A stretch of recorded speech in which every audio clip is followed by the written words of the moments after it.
अस्सलाम वालेकुम जी, रब्बि इश्रह ली सदरी वयस्सिर ली अमरी वाहलुल उक़दतम मिन लिसानी यफ़क़हू क़ौली। अच्छा जी, आज जो है ना हम चैप्टर नंबर फाइनल फिज़िक्स का उसकी एक्सरसाइज करने जा रहे हैं, ठीक है? उसमें जो कंस्ट्रक्टेड रिस्पॉन्स क्वेश्चंस का सेक्शन है, उसको हम कंप्लीट करेंगे इंशाल्लाह ताला इस वीडियो में। आपने गौर से इन चीज़ों को समझना है, समझ के कॉन्सेप्ट अंडरस्टैंड करके फिर आपने सवालों के जवाब लिखने हैं। इंशाल्लाह ताला नोट्स जो हैं वो आपको डिस्क्रिप्शन में मिल जाएँगे। लेकिन अगर आप इन सवालों को समझ लेंगे तो आपको याद नहीं करने पड़ेंगे, और अगर आपको याद नहीं करने पड़ेंगे तो बहुत सारा मटीरियल जो है वो आप अपने ज़हन में अंडरस्टैंड करके पेपर लिखने में आसानी होगी आपको। तो इनके कॉन्सेप्ट को समझ लें ताकि आपको जो है ना खुद से चीज़ें लिखनी आ जाए। तो हम चलते हैं पहले सवाल की तरफ, जहाँ पे वो पूछ रहा है, उसने जो है ना वही 8-9 हमें फिलिंग द ब्लैंक्स दिए और बताओ, वो पूछ रहा है कि इनमें कौन-कौन से आप यूनिट्स को है वो यूज़ करोगे। हम पीछे बेस यूनिट्स पढ़ के हैं, डिराइव यूनिट्स पढ़ के हैं, एसआई यूनिट्स हमने पढ़े हैं, ठीक है? प्रीफिक्सेस पढ़े हैं, काफ़ी सारी हमने चीज़ें पढ़ी हैं। तो पूछ रहा है कि वो आपने जितनी स्टडी किया मुझे बताओ कि इन चीज़ों में आप कौन-कौन सी यूनिट्स यूज़ करोगे, ठीक है? पहला देखते हैं, जैसे thickness of a 5 rupee coin, ठीक है? अब थिकनेस जो है ना मोटाई को कहते हैं, ठीक है? मोटाई एक लेंथ की तरह होती है, ठीक है? अब लेंथ जो है वो मीटर्स में होती है, लेकिन ये थिक 5 रुपी कॉइन बिल्कुल इतना सा होता है, तो इसको मीटर्स में तो हम लेके नहीं जाएँगे, ठीक हो गया ना? इसका मतलब क्या है कि हम इसके कोई छोटा यूनिट लेके जाएँगे, तो उसके लिए क्या होगा कि हम सेंटीमीटर यूज़ करेंगे या हम मिलीमीटर यूज़ करेंगे, ठीक हो गया ना? इन दोनों में से कोई एक हम यूनिट यूज़ करेंगे। लेंथ ऑफ अ बुक, ठीक है? अगेन मीटर बहुत बड़ा होता है, तो इसके लिए हम क्या यूज़ करेंगे? सेंटीमीटर, ठीक है? बुक थोड़ी लंबी होती है तो सेंटीमीटर सही रहेगा, मिलीमीटर जो है वो ज़्यादा छोटा हो जाएगा, ठीक हो गया जी? उसके बाद length of a football field, length of football field जो है ना वो मीटर्स में होता है, काफ़ी ज़्यादा होता है, तो हम उसको जो है ना वो मीटर्स में ही रखेंगे, ठीक हो गया जी? उसके बाद डिस्टेंस बिटवीन 2 सिटीज़, ये हज़ारों मीटर का भी हो सकता है, सैकड़ों मीटर का भी हो सकता है, 100, 200, 300, 400 मीटर का होता है, 1000 मीटर का होता है, ठीक है ना? 200 किलोमीटर, 300 किलोमीटर, तो हम जो है ना इसको मीटर्स में लिखेंगे तो बहुत सारी ज़ीरोज़ ऐड होंगी। हमने करनी है कैलकुलेशन को जो है ना वो हमने कॉम्प्लेक्स नहीं करना, ठीक हो गया ना? तो हम यहाँ पे क्या यूज़ करेंगे? किलोमीटर्स यूज़ कर लेंगे, ठीक है? इसी तरीके से mass of a 5 rupee coin, बहुत ज़्यादा मास हो तो किलोग्राम यूज़ करेंगे, अगर कम मास है तो हम ग्राम यूज़ करेंगे या मिलीग्राम यूज़ करेंगे, ठीक हो गया जी? इसी तरीके से mass of your school bag, kilogram में हम यूज़ करेंगे, ठीक है? ये काफ़ी ज़्यादा किताबें भी होती हैं, रजिस्टर्स भी होते हैं, कॉपीज़ भी होती हैं। Duration of a class period, अब ये टेक्निकल क्वेश्चन है, हमने जो है ना वो यूनिट पढ़ा है ड्यूरेशन का सिर्फ सेकंड्स। अब हम कम से कम लेक्चर दिया हुआ आधे घंटे का होता है, तो 30 मिनट के लिए हमें सेकंड बनाने पड़ेंगे, ठीक हो गया ना? तो हम जो है ना वो इसके लिए सेकंड्स का भी एक यूनिट इस्तेमाल हो सकता है, हम प्रीफिक्स लगाएँगे किलो सेकंड का, या हम इसके लिए यूज़ करेंगे मिनट्स, ठीक है? या हम किलो सेकंड्स लगाएँगे जो हमने प्रीफिक्स पढ़ा था, या हम यहाँ पे इसके लिए जो है ना वो आम तौर पे यूनिट यूज़ होता है मीटर का, तो हम वो यूज़ कर लेंगे, ठीक हो गया? तो ये एक्सचेंजेबल यूज़ किए जा सकते हैं, क्योंकि किलो सेकंड जो है वो आम तौर पे यूज़ नहीं होता है, इसकी जगह पे मिनट्स, आवर्स और डेज़ यूज़ होते हैं, ठीक हो गया जी? इसी तरीके से एक टैंक में वॉल्यूम में कितना पेट्रोल जो है वो डलता है, ठीक है? अब ये अगर कोई डेढ़ लीटर की बोतल हो या कोई हमारी कोई कोल्ड ड्रिंक हो, तो उसमें हम जो है ना वो मिलीलीटर्स को भी शामिल करते हैं, लेकिन इसमें बहुत ज़्यादा पेट्रोल डलता है, तो हम इसमें डायरेक्टली किसमें जाएँगे? लीटर्स में जाएँगे, ठीक है? Time to boil 1 litre of milk, same इसी तरीके से, ठीक है? अगर हम 5 मिनट में दूध उबलता है, ठीक है? 5 मिनट को हम सेकंड में कन्वर्ट करेंगे, तो 300 सेकंड बन जाएगी, ठीक हो गया ना? तो उस बाद 300 सेकंड भी रख सकते हो और किलो सेकंड भी कह सकते हो, तो हम इसको सेकंड में भी लेके जा सकते हैं और मिनट्स में भी लेके जा सकते हैं, ठीक हो गया जी? तो ये है जी इसका आंसर पहले क्वेश्चन का, जहाँ पर वो पूछ रहा है कि आप इनके लिए कौन-कौन से ऐसे यूनिट्स यूज़ करेंगे, ठीक हो गया जी? अगला सवाल, एक सवाल जो अगला काफ़ी दफ़ा रिपीट हो चुका है, 1.2 नंबर क्वेश्चन है, ठीक है? कि why might a standard system of measurement helpful to a tailor? Standard system helpful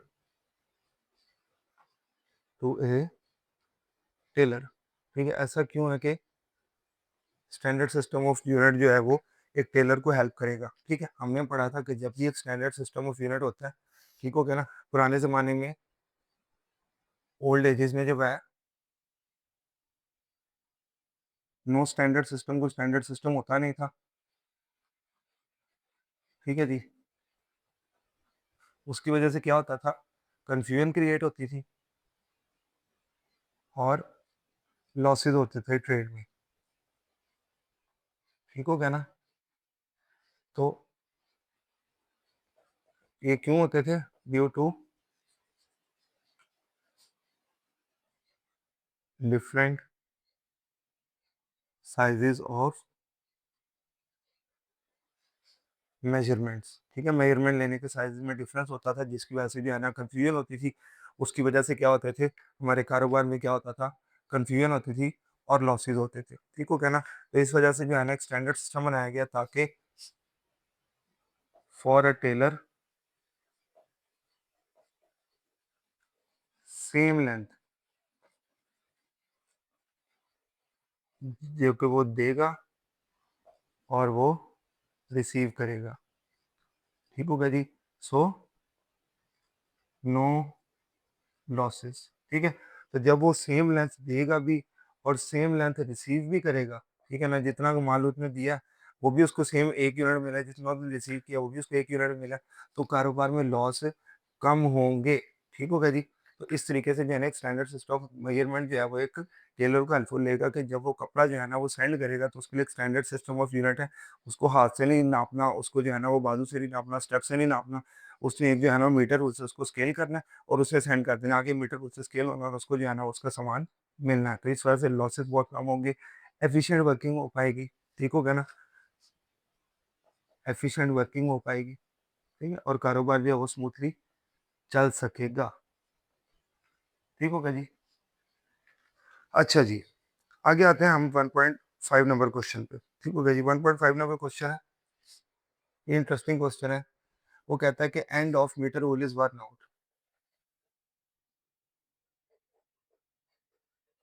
वो कह रहा है कि ये एक मीटर रूल है मेरे पास, ठीक है, ये आपने ध्यान से जरा देखना है। ठीक है, इसका जो स्टार्ट वाला ये वाला हिस्सा है ना, ये वाला, ठीक है, ये वाला जो हिस्सा है ना जो 0 से स्टार्ट होता है, 0 1, ये इसकी मेजरमेंट्स है, 2 3 4 5 6 और 7। ठीक है ना? वो ये कह रहा है कि वो जो ये वाला हिस्सा है ना स्केल का, ये वाला, ठीक हो गया ना, ये टूटा हुआ है, ब्रोकन है या वर्न आउट है। ठीक हो गया ना? तो वो कह रहा है कि मैंने जो है ना वो एक पेंसिल की लेंथ लेनी है। पेंसिल की लेंथ लेने के लिए अब हमने पढ़ा हुआ है कि हमें बिल्कुल स्टार्ट पे रखना पड़ता है, लेकिन स्टार्ट जो है वो टूटा हुआ है, वर्न आउट है, खराब है। ठीक है, तो हम जो है ना वो इसकी रीडिंग कैसे लेंगे? ठीक हो गया ना? तो हम क्या करेंगे, सबसे पहले हम ढूंढेंगे फर्स्ट क्लियर मेजरमेंट पॉइंट ढूंढेंगे। हम लोग क्या ढूंढेंगे? First clear measurement point. सबसे पहले हम क्या ढूंढेंगे? Find first clear measurement point. ठीक हो गया जी? फर्स्ट क्लियर मेजरमेंट पॉइंट कहाँ पे हमें मिलेगा? ठीक है ना, हम देख लेते हैं। फर्स्ट क्लियर मेजरमेंट पॉइंट हमें यहाँ पे 2 पे आके मिल रहा है। ठीक हो गया ना? तो जो 2 पे मिलेगा, ठीक हो गया ना, तो उसके बाद हम क्या करेंगे, जब मिल जाएगा हम वहाँ पर प्लेस द पेंसिल देयर, हम वहाँ पर पेंसिल रख देंगे। ठीक है, जब पेंसिल ले लेगी, ठीक है, और टेक द रीडिंग, वहाँ से हम रीडिंग ले लेंगे। ठीक हो गया जी? अब होता क्या यहाँ पर कि मैं कहता हूँ कि मैंने यहाँ पर रख के जो है ना वो पेंसिल यहाँ पे रखी और मैंने रीडिंग ले ली। ठीक है, अब मैं कहता हूँ कि मैं कहता हूँ मिसाल के तौर पे रीडिंग आई है 4 सेंटीमीटर। ठीक है, रीडिंग मेरे पास क्या आई है? 4 सेंटीमीटर। ठीक है, लेकिन मुझे पता है कि इसका जो स्टार्ट था वो क्या था? टूटा हुआ था। तो मैं क्या करूँगा, तीसरे स्टेप में, चौथे स्टेप में मैं यहाँ पर करेक्शन अप्लाई करूँगा। ठीक हो गया ना? वो टूटे हुए स्केल की हमने जो है ना वो करेक्शन भी तो अप्लाई करनी है ना, कि जिससे हमने आगे से जाके जो है ना वो रीडिंग लेनी शुरू की है। तो हम क्या करेंगे, यहाँ पर करेक्शन अप्लाई करेंगे। करेक्शन अप्लाई कैसे होगी? जितने पॉइंट्स आपने आगे जाके स्केल को मूव किया है, ठीक हो गया ना, आप कितने पॉइंट्स आगे जाके स्केल को मूव किया था? ये एक पॉइंट और ये दूसरा पॉइंट। ठीक है, 2 पॉइंट्स मूव किया था तो हम ओरिजिनल रीडिंग में से 2 माइनस कर देंगे। ठीक है, तो करेक्शन क्या होगी, 4 में से हम 2 को माइनस कर देंगे। तो मेजरमेंट क्या है हमारे पास? 2 सेंटीमीटर। ठीक हो गया जी? ये हमारा क्या आ गया? आंसर आ गया। ठीक हो गया जी? तो जब end of a metre rule worn out है तो हम क्या करेंगे, हम जो है वो रीडिंग लेने के लिए फर्स्ट क्लियर मेजरमेंट पॉइंट देखेंगे। ठीक है जी? वहां पर जो है वो पेंसिल को प्लेस करेंगे, हम वहां पर रीडिंग लेंगे और करेक्शन को अप्लाई करेंगे। इस तरीके से जो है ना वो हम एक पेंसिल की जो लेंथ है वो फाइंड कर सकते हैं। ठीक हो गया जी? यहाँ तक किसी को नहीं समझ आई तो वो बता सकते हैं जल्दी। अच्छा जी, अगला सवाल है 1.6। ठीक हो गया ना? 1.6 के बाद में वो पूछ रहा है कि why is it better to place object close to the metre scale? Place object close to metre scale के ऑब्जेक्ट जो है उसको मीटर रूल के क्लोज रखना चाहिए, मीटर रूल से दूर नहीं रखना चाहिए। ठीक है ना? उसके कहने का ये मतलब मैं आपको ज़रा थोड़ा-सा समझाने की कोशिश करता हूँ कि ये एक मीटर रूल है मेरे पास, ठीक है ना? ये एक स्केल है, ठीक है? वो कह रहा है कि जब आपने इससे जो है ना वो रीडिंग लेनी है, ठीक हो गया ना? जब आपने इसे रीडिंग लेनी है तो आपने क्या करना है, ये जो ऑब्जेक्ट है ना, ये आपने मीटर रूल के बिल्कुल साथ रखना है। ये क्या करना है, मीटर रूल के आपने बिल्कुल साथ रख के फिर आपने जो है ना वो रीडिंग लेनी है, सामने से रीडिंग लेनी है, ठीक हो गया ना? आपने मीटर रूल से दूर करके ऐसे करके नहीं रीडिंग लेनी। ठीक है ना? कि ऐसे करके मेरा कितना अंदाज़ा है, ठीक हो गया ना? मैं अंदाज़ा कर लेता हूँ या मैं ऐसे करके अंदाज़ा कर लेता हूँ कि इसकी कितनी रीडिंग आएगी, ठीक है? आपने जो ऑब्जेक्ट है उसको मीटर रूल के बिल्कुल क्लोज़ रखना है। ऐसा आपने क्यों करना है कि ऑब्जेक्ट को मीटर रूल के करीब रखने का क्या फ़ायदा है, दूर रखने से क्या नुकसान हो सकता है, ठीक हो गया ना? तो हमें वो फाइंड आउट करना है, ठीक है? सो हम वो करते हैं, ठीक है? तो हम पहले बताते हैं कि अगर दूर होगा तो क्या मसला होगा, ठीक हो गया ना? If place far from the metre scale, ठीक हो गया ना? Angle of reading will be incorrect, ठीक है जी। तो हमने ये पढ़ा था कि अगर जो है ना वो ऑब्जेक्ट अपने जो मेजरिंग इंस्ट्रूमेंट है उससे दूर रखा जाएगा, जैसे रीडिंग दूर से ली जाएगी, तो रीडिंग का जो एंगल है वो क्या हो जाएगा, एंगल ऑफ रीडिंग क्या हो जाएगा, इनकरेक्ट हो जाएगा। और जब भी एंगल ऑफ रीडिंग इनकरेक्ट होता है उसकी वजह से एक एरर आता है जिसको हम क्या नाम देते हैं, पैरेलैक्स एरर का नाम देते हैं, ठीक है? क्या देते हैं? पैरेलैक्स एरर का नाम देते हैं। तो हमारी रीडिंग में मीटर रूल को अगर हम क्लोज़ नहीं रखेंगे ऑब्जेक्ट के, तो हमारी रीडिंग में क्या आएगा? हमारी रीडिंग में पैरेलैक्स एरर आएगा। ठीक हो गया जी? तो अब हम कहते हैं कि to remove the chance of this error,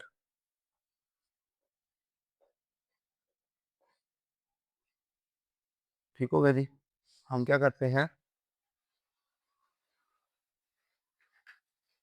हम ऑब्जेक्ट को जो है वो मीटर रूल के क्लोज रखते हैं, ठीक हो गया जी? हम क्या करते हैं, to remove the chance of this error, हम ऑब्जेक्ट को मीटर रूल के क्लोज रखते हैं ताकि इसमें पैरेलैक्स एरर आने की चांसेस 0 के बराबर हो जाएँ, एंगल जो है वो रीडिंग का गलत ना हो, ठीक हो गया जी? अच्छा जी, आगे चलते हैं। Why a standard unit is needed to measure a quantity correctly, ये मैंने आपको पहले ही बता दिया। पिछली पिछली जो है ना वो एजेस में लोग हाथ से, पाँव से, स्टेप से, ठीक हो गया ना? इसी तरीके से बाजुओं के तरीके से मेजरमेंट्स लेते थे, जिसकी वजह से जो है ना वो लोगों के साइज़ेस डिफरेंट होने की वजह से मेजरमेंट्स गलत आती थी। उसके लिए जो है ना वो एक स्टैंडर्ड इंट्रोड्यूस करवाना बहुत ज़रूरी था ताकि एफिशिएंट वर्किंग हो सके, स्मूथली ट्रांज़ैक्शंस हो सकें, लोग अपना कारोबार, बिज़नेस इन्फॉर्मेशन जो है वो प्रॉपर्ली शेयर कर सकें, ठीक है? तो इसलिए ज़रूरी है, अभी हमने पढ़ लिया हो। आगे चलते हैं, suggest some natural phenomena that could serve as a reasonably accurate time standard. वो कह रहा है कि कुछ ऐसे फिनोमेना बताएँ जिसको हम टाइम स्टैंडर्ड के तौर पे देख सकें। यानी कोई ऐसा दुनिया में काम हो रहा हो, जैसे फॉर एग्ज़ाम्पल मैं कहता हूँ कि एक मेरे पास जो है ना वो सूरज का आना-जाना है, ठीक हो गया ना? सूरज जब एक टाइम के लिए आता है, एक टाइम के लिए रहता है और फिर एक टाइम के लिए जो है ना वो सूरज एक टाइम के लिए आता है, ठीक है? फिर तुलू होता है, तुलू के बाद थोड़ी देर बाद उसका ज़वाल शुरू होता है, फिर ज़वाल का एक स्पेसिफिक टाइम होता है 3-4 घंटे, उसके बाद गुरूब हो जाता है, ठीक है? टोटल जो सूरज जो है ना वो 24 घंटे लगाता है, ठीक हो गया ना? जिसमें वो जो है ना वो तुलू होता है, पीक पे जाता है, फिर गुरूब हो जाता है, ठीक हो गया ना? तो इसके आने का फिक्स टाइम है, ये नेचुरल फिनोमेना फिक्स टाइम पे आता है, फिक्स टाइम पे पीक पे जाता है, फिक्स टाइम पे गुरूब होना शुरू होता है और उसके बाद गुरूब हो जाता है, ठीक हो गया ना? तो वो कह रहा है कि नेचर में होने वाले ऐसे कुछ फिक्स टाइम स्टैंडर्ड बताएँ जिसको आप जो है हम टाइम स्टैंडर्ड की तरह यूज़ कर सकें। तो ये आपके जो है ना बुक की पेज नंबर 20 पे काफ़ी सारे जो है ना वो टाइम स्टैंडर्ड्स लिखे हुए हैं। मैं इसको स्क्रीनशॉट आपके सामने ऐड कर देता हूँ। आपका जो दिल करे इसमें से जो है ना वो आपके सामने ये 3 लिखे हुए हैं। इसमें जो है ना आपका जौन-सा दिल करता है वो कोई से भी 3 उठा के जो है ना वो आप अपने लिए उनको यूज़ कर सकते हैं। ठीक हो गया ना? कोई से भी 3 उठा लीजिएगा और उसको आप यूज़ कर सकते हैं। ठीक हो गया जी। अच्छा जी, आगे हम चलते हैं। यहाँ पर जैसे बताया जा रहा है डिजिटल स्टॉपवॉच है, एटॉमिक क्लॉक है, एनालॉग स्टॉपवॉच है, टिकर टेप टाइमर है, वॉच क्लॉक होती है, पेंडुलम क्लॉक है, वॉच क्लॉक होती है, वो सैंड ग्लास जो होता है उसको कहते हैं। ठीक हो गया ना? रेडियो एक्टिव डिके क्लॉक है। ठीक हो गया जी। तो ये काफ़ी सारी चीज़ें हैं, इसमें से आप किसी को भी टाइम स्टैंडर्ड के तौर पे यूज़ कर सकते हैं। आगे, अब ये बड़ा मज़े का सवाल है। It is difficult to locate meniscus in a wide vessel 1.9 meniscus is difficult to locate in wider vessel. Why? देखोगे ना। अब मेनिस्कस है क्या? ठीक है, मैंने आपको बताया था मेनिस्कस क्या होता है। जब भी आप एक मेजरिंग सिलेंडर लेते हैं, ठीक है, उसमें आप जो है ना वो लिक्विड का इनटेक करते हैं, ठीक हो गया। लिक्विड उसके अंदर जो है वो फॉल करता है। जब लिक्विड अंदर फॉल कर जाता है तो आप देखिए पानी की जो सरफेस है ना, वो या जो है वो नीचे की तरफ कर्व हो जाती है, ठीक हो गया ना, या वो एक और हम बना लेते हैं,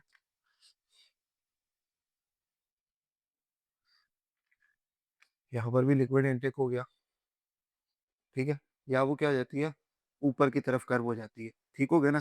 ये जो कर्वेचर है ना पानी की सरफेस का, ठीक हो गया ना, ये जो कर्वेचर है ना पानी की सरफेस का, ये वाला और ये वाला, ठीक हो गया ना, इन दोनों को जो है वो मेनिस्कस कहा जाता है। क्या कहा जाता है? मेनिस्कस कहा जाता है। ये दो तरह की होती है, ठीक है, एक कॉनकेव होती है जो ऊपर को फोल्ड होती है, और एक कॉन्वेक्स होती है जो नीचे को फोल्ड होती है, ठीक होगा जी। ये पानी की दो तरह की सरफेस बनती है, ठीक है। अब वो कह रहा है अब हम इसके कॉर्नर से रख के स्केल मेरी सिलेंडर रखा है, इसके कॉर्नर के स्ट्रेट रीडिंग हम लेते हैं, ठीक हो गया ना। तो इसके लिए हमें जब भी हमें मेन सिलेंडर में रीडिंग लेनी है, हमें मेनिस्कस का पता होना बहुत ज्यादा जरूरी है, ठीक है। अब वो कहना चाह रहा है कि अगर हम जो है ना वो एक वाइडर वेसल लेते हैं, ऐसा वाइड वेसल जो वाइड है, जो बहुत ज्यादा खुला है, ठीक है ना, उसमें जब हम लिक्विड फॉल करवाते हैं, लिक्विड का इनटेक होता है, यहाँ से हम लिख देते हैं, यहाँ से जो है वो क्या हुआ है, लिक्विड इनटेक हुआ है, ठीक हो गया ना। तो यहाँ से हम कहते हैं कि ये जो है ना वो इसके अंदर क्या हुआ है, लिक्विड इनटेक हुआ। अब वो कहता है कि यहाँ पर जो मेनिस्कस है ना, ये वाटर की सरफेस जो लिक्विड है उसकी सरफेस जो है ना वो बिल्कुल ही फ्लैट हो जाती है। यहाँ पर आपको पता ही नहीं चलता कि मेनिस्कस कहाँ पर है, उसका कॉर्नर कहाँ पे है, वो शुरू कहाँ से हो रहा है। तो हम जो है ना वो रीडिंग लेने में प्रॉब्लम होती है। तो मेनिस्कस यहाँ पर लोकेट करना क्यों मुश्किल है, यहाँ पर इजीली क्यों बन जाता है, तो हमें इसके लिए सबसे पहले देखनी पड़ेगी कि मेनिस्कस बनने की वजह क्या होती है, ठीक है। तो हम यहाँ पे लिखेंगे, जब भी जो है ना वो वेसल में पानी डाला जाता है, किसी भी वेसल में पानी डाला जाता है, तो liquid rise up in a vessel. हमेशा जब भी किसी वेसल में लिक्विड डाला जाता है तो ऊपर की तरफ आता है। जैसे आप जग से पानी गिलास में डालते हैं ना, तो पानी ऊपर की तरफ आता है। उसको क्यों? Due to adhesion with walls of vessel, ठीक है ना। बर्तन की जो दीवारें होती है, साइडें होती है, उसके साथ पानी के चिपकने की वजह से पानी जो है वो ऊपर को आता है, ठीक हो गया ना। पानी पे जो फोर्स लगती है उसकी वजह से पानी जो है वो किधर को आता है, पानी ऊपर को आता है, ठीक हो गया ना। इन अब जब हम केस लेते हैं किसी वाइडर वेसल का, ठीक हो गया ना, जब भी किसी खुले बर्तन का हम केस लेते हैं, तो जो एडहेशन की फोर्स होती है, जो चिपकने वाली फोर्स होती है पानी की या लिक्विड की, ये वीक हो जाती है, बिकम्स वीकर, ठीक हो गया ना। जब वीकर हो जाती है, ठीक है, तो मेनिस्कस इज नॉट फॉर्म्ड, ठीक हो गया ना। मेनिस्कस जो है वो फॉर्म होता ही नहीं है, पानी की सरफेस कर्व होती नहीं है। जब पानी की सरफेस कर्व नहीं होती तो फिर क्या होता है, मेनिस्कस को लोकेट करना डिफिकल्ट हो जाता है, ठीक हो गया ना। जब भी आप किसी वेसल में जो है ना वो लिक्विड डालते हैं तो लिक्विड जो है वो राइज अप हो जाता है, क्यों? एडहेशन विद दी वॉल्स की वजह से, ठीक हो गया ना। लेकिन जब भी हम वाइडर वेसल का केस लेते हैं, यहाँ पर जो है ना वो एडहेशन फोर्स क्या हो जाती है, वीकर हो जाती है, और मेनिस्कस जो है वो फॉर्म नहीं होता है, ठीक हो गया ना। जब मेनिस्कस फॉर्म ही नहीं होगा तो उसे लोकेट करना बहुत ज़्यादा मुश्किल हो जाएगा। ये रीज़न है कि हम जो है ना वो मेजरिंग सिलेंडर जब भी बनाते हैं वो नैरो बनाते हैं। हम बड़े-बड़े measuring cylinder wide wide measuring cylinder नहीं बनाते, क्योंकि उसमें मेनिस्कस को लोकेट करना मुश्किल हो जाता है, और जब लोकेट नहीं होता तो उससे रीडिंग भी नहीं ली जा सकती है, ठीक हो गया जी। आखिरी सवाल पे चलते हैं। ये आसान सा सवाल है। यहाँ पर वो पूछ रहा है दो चीज़ों के बारे में, internal diameter of a test tube, ठीक हो गया ना। इसको आप जो है वो कैसे मेजर करते हैं, ठीक हो गया। उसमें दो चीज़ें दी हैं कि internal diameter of test tube को आप कैसे मेजर करेंगे। तो internal diameter of test tube कैसे मेजर करेंगे, टेल ऑफ वर्नियर कैलिपर की मदद से, ठीक है। हमने पढ़ा था कि वर्नियर कैलिपर की जो टेल होती है, बैक टेल होती है, उसको जो है ना वो हम किसी भी वेसल के अंदर डिप करते हैं और उससे जो है ना वो हम उससे उसकी जो है वो डेप्थ फाइंड कर सकते हैं। ठीक हो गया जी? Sorry, internal diameter of test tube हम मेजर करते हैं वर्नियर कैलिपर की मदद से।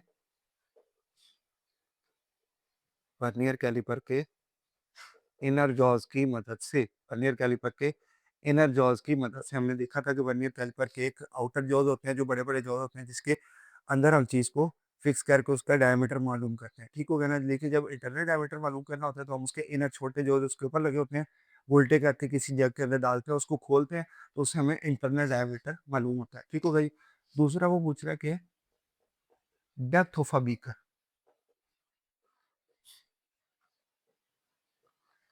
Depth of a beaker. Depth of a beaker हम कैसे फाइंड करते हैं? वर्नियर